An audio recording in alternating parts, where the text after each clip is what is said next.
Twahira Segirinya, Chairman w'abamama b'abaana era abadde omu ku beesimbyewo ku position era ntwala omukisa guno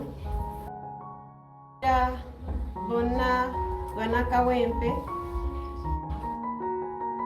n'ebibiina ebirala nti omwami waffe yali atambulira mu kibiina kya NUP.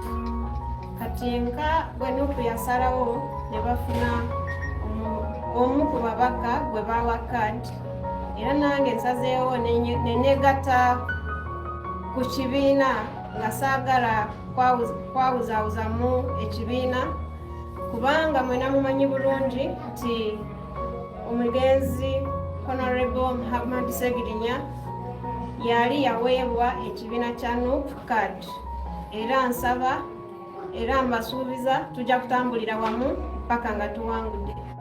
Mwebale kwekumira ku mukutu ogwa Uganda Lifestyle nze Segaba Murishid. Kati ebbugumu lyeyongedde mu kalulu ke Kawempe North. Twalabye Muhammad Luswa Luwemba yasobodde okubeera nga avayo n'agamba yagenda kubeera nga ajja independent. Kati olunaku olwaleero amunnange omu ku baali bavuganyawo mu kibiina ekya National Unity Platform okufuna kaadi Umar Magara naye asobodde okubeera nga mwattu batiminga up ne Council Nalukola Luyimbazi Elias era ne bakwatagana n'omulala Atwahira Kandinda weno nga y'omu ku bakyala b'omugenzi Muhammad Segirinya okumwegattako basobole okulaba nga bamunoonyezaako ko kalulu banoonyereza ku Luyimbazi kalulu. Kati baneeno kiddiridde okuvaayo kwa Twahira Kandinda okugamba naye ekituufu kiri nti agenda kubeera nga yeesimbawo. Noono yagamba nti agenda kwesimbawo era olw'okuba yatambulanga ne bbaawe amanyi ebyo byonna byonna bbaawe engeri gye yali abitambuzaamu. Kati wano waliwo okusika omugwa. Luswa Luwemba agamba nze mukama wange bamusiba nze yali atambuza emirimu gye ate noono agamba nze live yalinga azikola nabangawo. Kati buli kimu nkimanyi.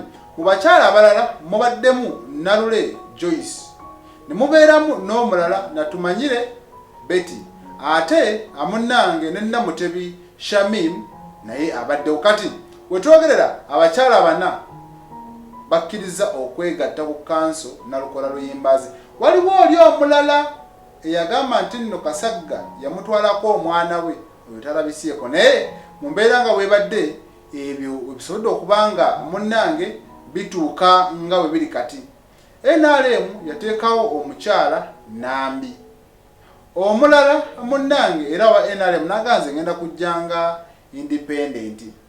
Katulindiridde FDC eyene Katonga Mutazindwa agamba nange ekyamazima njagala obaka parliament ate otunulira eyeno enajja nankumbi Kalifa Aganaga Mukibi Sadat naye agamba nange munesige ngende mbakiikirire.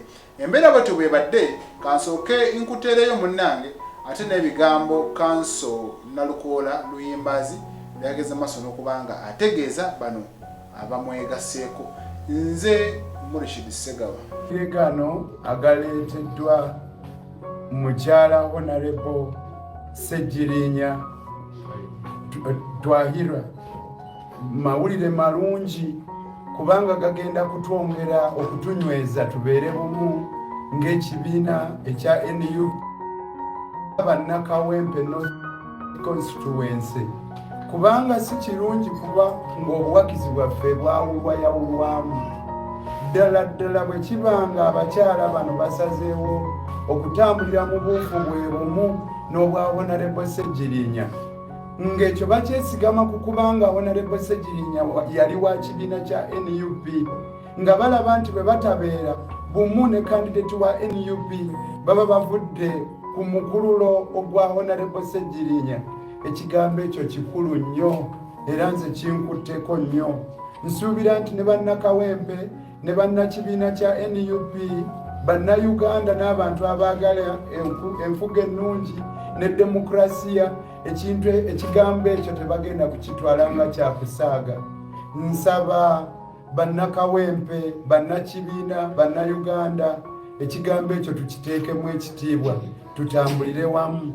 Ebigambo ebyo bye mwogedde si bitutte nga byakusaaga. Nsaba mukkirize okusiima kwange gye muli olw'okuvaayo n'ensalawo eyo. Nange mbasuubiza nti nno ensonga zino tujja zikwata bulungi, tusigale nga tulafuba n'okulaba nga tuwangula ekifo kyaffe ng'NUP. Ate era bwe tunaamala okuwangula tuweereze bulungi abantu ba Kawempe North, tuleme kubajuza, baleme kubeera nga bejjusa olw'okubanga mwawagira candidate Nalukoola. Ekyo ky'ekisuubizo kyange gye muli ne bannakawempe ne bannakibiina ekya NUP. Mwebale nnyo, mwebalire ddala.